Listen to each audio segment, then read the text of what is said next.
I have always had a soft spot for conspiracy theories.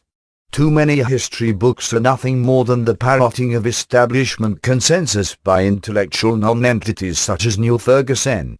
I do not necessarily believe or support any given conspiracy theory, but they at least have the quality of original thought and a thought-provoking cast on the facts. Towards this end I have decided to devise my own conspiracy theory, by recasting existing historical facts. I do not claim it is true, although it cannot be shown to be false. This theory is that the long-ago Archbishop of Canterbury St Dunstan was a devil worshipper, or a witch, and was a serial killer of kings. St Dunstan lived in the Anglo-Saxon period and first rose to prominence in the reign of Athelstan.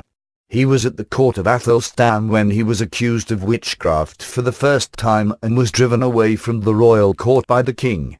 Dunstan was beaten and thrown into a cesspit by his accusers. Legend has it that he was averse to celibacy and that he was tempted by the devil, although the legend has him resist the temptation. Before Athelstan's death, Dunstan became extremely rich, despite being a monk, by inheriting money from the deaths of his father and a woman who he was associated with, although this is surely unrelated to his reluctance to embrace celibacy. Of the accession of King Edmund, after Athelstan's death, Dunstan was summoned once more to the royal court, before again being sent away due to accusations of devilry. Dunstan arranged to go to East Anglia, where he was close with the ruling family. However, he decided to stay at the royal court instead, even though he had been banished, as if he knew something was about to happen that would improve his situation. Legend has it that the king was almost killed on a horse and decided to tell God he would work with Dunstan if he survived. The divine intervention is likely to be a myth, but this story could record the true tale of a king who feared for his life unless he worked with the devilish Dunstan and his genocidal East Anglian ally, Athelstan half-king. Despite these concessions, Edmund the king was soon murdered. He was stabbed to death in one of his own houses by an outlaw who had returned to the country seemingly for that exact purpose. He could be considered the first in a long line of lone madmen who assassinate important figures, if the first hadn't been at least as early as Philip of Macedon. Whether he was a mere catspaw of some other important figure, such as Dunstan, we will never know because he was immediately struck down, as Patsis always are.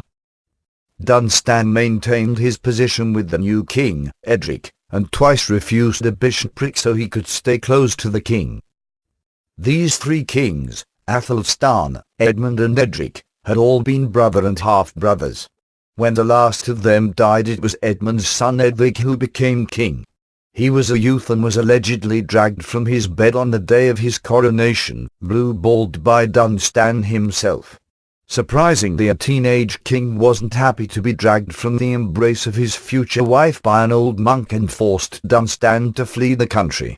But soon Dunstan was back, and with his old ally Athelstan half-king and the king's brother Edgar, he seized power in most of England and established a separate kingdom there. Not long after, Edric died and Edgar became king of all of England. At that time the Archbishop of Canterbury had recently, conveniently, died.